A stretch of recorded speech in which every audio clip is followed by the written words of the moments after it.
And now, breaking news. Ahoy, the news. News From the Weird Wire.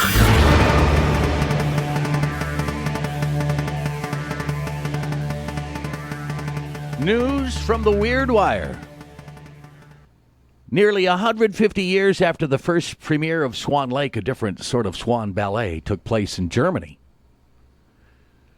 German police posted on a Facebook an officer corralling a swan that found itself stuck on a busy road in danger of being hit. Wow. That takes some athleticism. Our colleague, Marion, stepped up and rescued the bird from a perilous situation. The clip caption reads, "She carried the swan safely across the main road and was able to release it unharmed on the banks of the Moselle River." Sounds like the bird was lucky Marion was in swan duty that day. Ah. Further proof you never know what you're going to encounter as a police officer. Right. I'll bet that was a fun day. We're all across the pond here. Where in the world is England's lost flamingo? France, apparently. So we go from swans to flamingos. We're talking a real one or the pink one that goes in the yard? This one escaped from the Paradise Park Wildlife Sanctuary in England on November 2nd.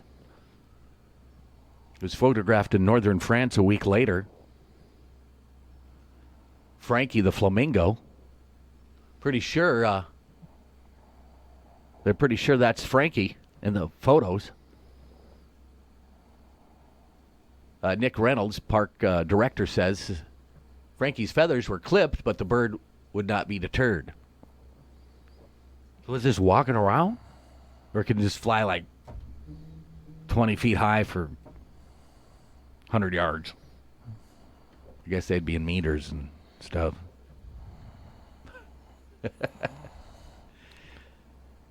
You can see right where some feathers are missing, we would have cut her wings to keep her here. Just waiting for some pictures, confirmation. Is there a lot of pink flamingos just flying around different spots? You wouldn't think. Well, this one ain't flying around, really. We got to get the belt in this. Clip the wings. It can't fly, right? Well, kind of. England to France is what? 28 steps? Oh, even for a flamingo? Guess she it's not very far. Could have walked over there, right? They got a good stride. They got a big gape.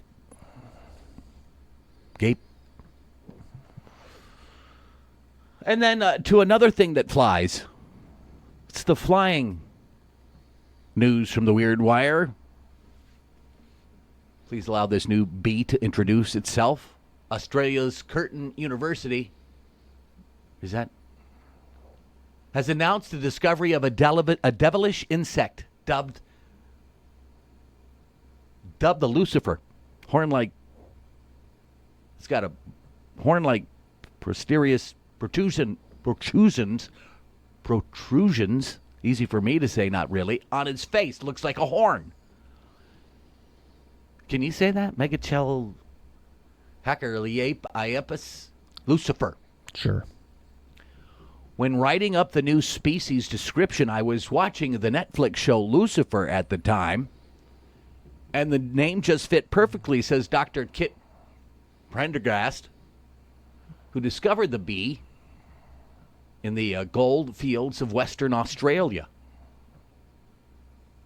I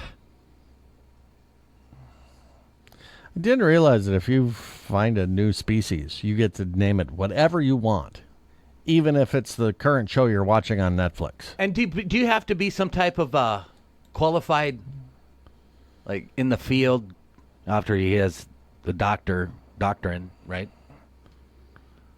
I don't know if he's doctor, but because like if we found something, do we get to name her like, no, the guy that's going to write the paperwork up, he gets to do it, or she gets to do it? They'll take your suggestion, yeah, but it's really out of your hands, even though you discovered it. Well, how's it possible that we have a new species? It's 2025. How's there something out there we haven't figured out yet? I guess there's tons of that. We just say, oh, yeah, we checked it all, nothing new. And like, oh, we missed this one. We didn't cover that area that good. The Lucifer bee. What was that? Murder hornets? Remember that? Mm-hmm. This is getting crazy, a little out of hand. All flying things today. Well, the flamingo walked I guess you're right. to France. And the swan, if they just would have. Just frozen there on the road. Could fly, wouldn't. Wanted to fly, couldn't. And then Lucifer bees. You know, and it's crazy is people are like, oh, I want to see this hornet. Is it a bee or a hornet? A bee. It is a bee. Bees are good. Wasp and hornets, not so much. It's one named Lucifer. I don't know if it's good. Right. He'll be the bully of pollinating. Well, you only heard it here. That, my friends, is news from the Weird Wire.